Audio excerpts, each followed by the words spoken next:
Mm, okay, so as many of you know, I am a very good advocate for like older, nicer technology. It also turns out to be a thing where you can find people that are still willing to have a good conversation. So the whole point of this is why IRC? Why IRC over Discord, Twitter, Facebook, and the other ilk? Because just last night I was able to have a conversation with someone I disagreed with, and over the course of that conversation, we disagreed on a number of things. We agreed in a few places, but we were still able to have a good conversation without the name calling.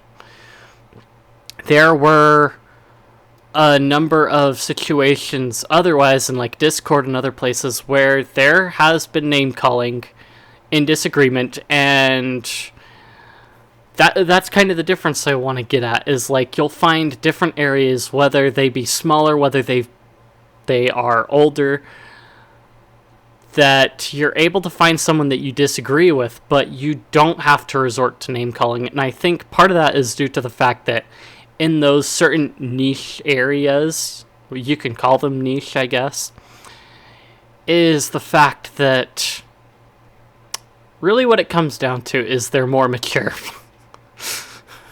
The culture is different, but it's a more matured culture, and once you like absorb that in, it becomes easier to just have a conversation like you could back in the day with someone face to face and just drive on with life, agree to disagree on those points, but now you understand each other a little bit better and go and get a drink at the end of the day. And that's kind of the issue that with the current climate is that we can't have those conversations anymore. We can't disagree on anything anymore because somebody has put into place the stipulation that everything has to be my way or the highway. So some may ask, how do I access IRC if I want to see really what this is like? So give me a second and let's kind of jump right into it.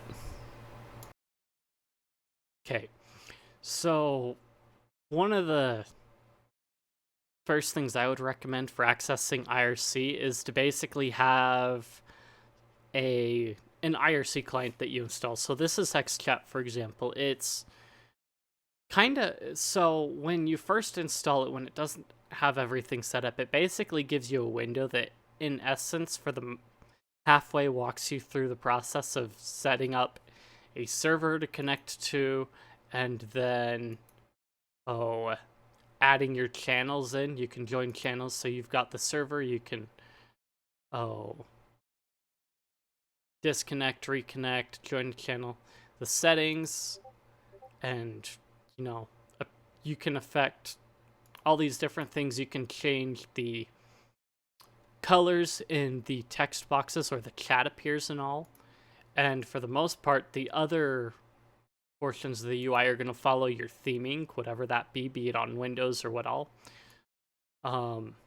Another one that people might use is like a web client. So sometimes what you'll see is some people will be like, hey, here's our IRC or chat with us. And even if they don't mention that it's an IRC, sometimes you can tell because when you click the link for their web chat, all it is a web-based IRC client. And so if you can find where the channel that they're using and the server that it's on, you can connect to it in something like HexChat. Another option is actually a terminal-based one called WeChat.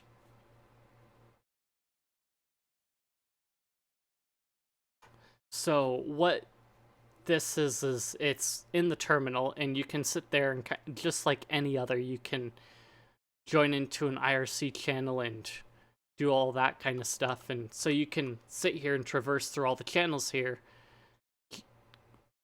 but it's keyboard oriented instead of using the mouse and all.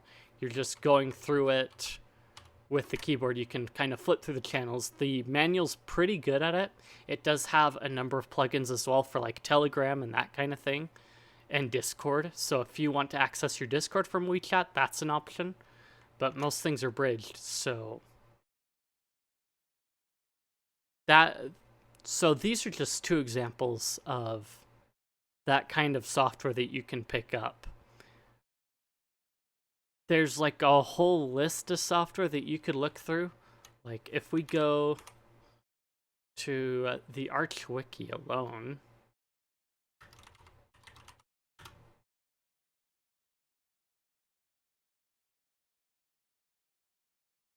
my internet wants to be nice. IT. Do they have...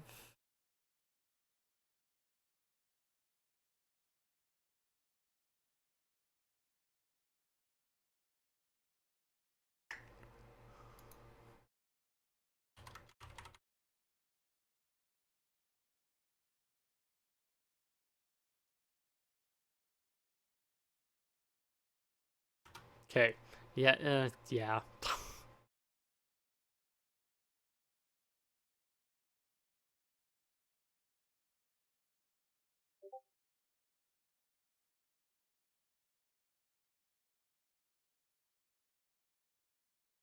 Okay.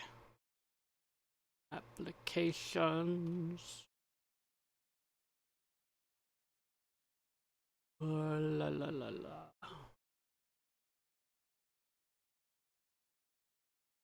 Okay, so you've got this whole bit here.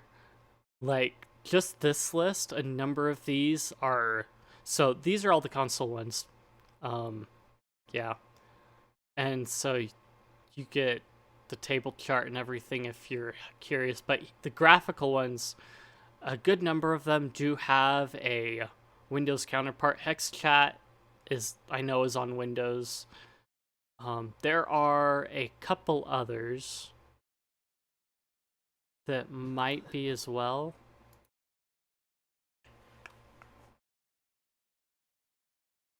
So we can look at the downloads here. Sorry for burning your eyes. So yeah. But if you just look, even this example, like this small list is like, should have you pretty well covered for graphical clients. Other than that, there are actually a number of other places that have IRC backends.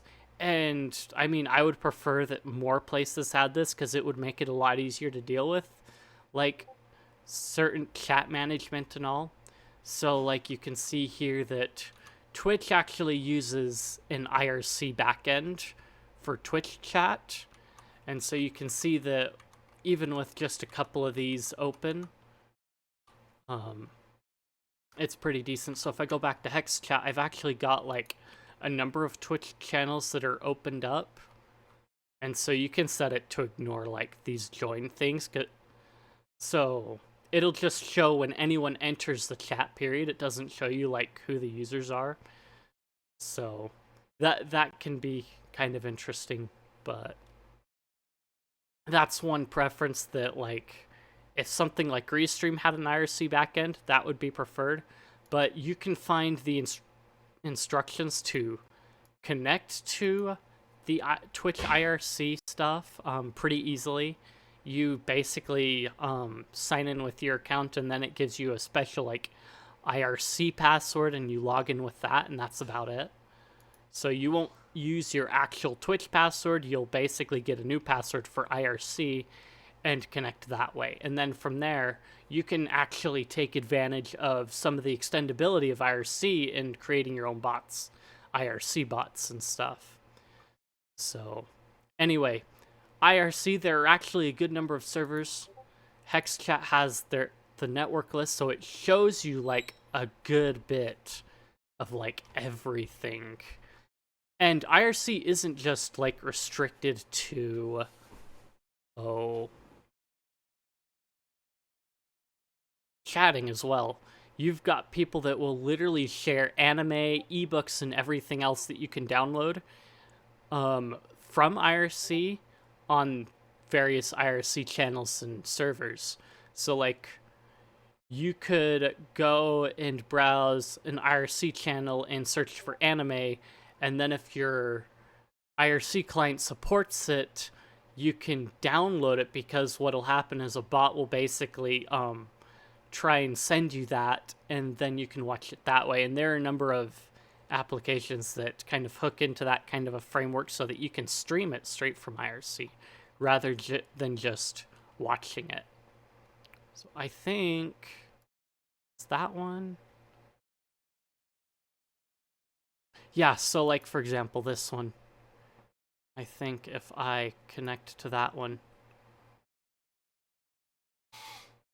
it's not letting me in. Well, it doesn't want to be nice to me. But yeah, you can connect to. There are all kinds of stuff that's out there on IRC that sometimes is overlooked, and sometimes it's easier to find something that may be hard to find on the clear web over on IRC as well. So if you keep your options open, then you can find a lot of things and find some pretty niche things as well.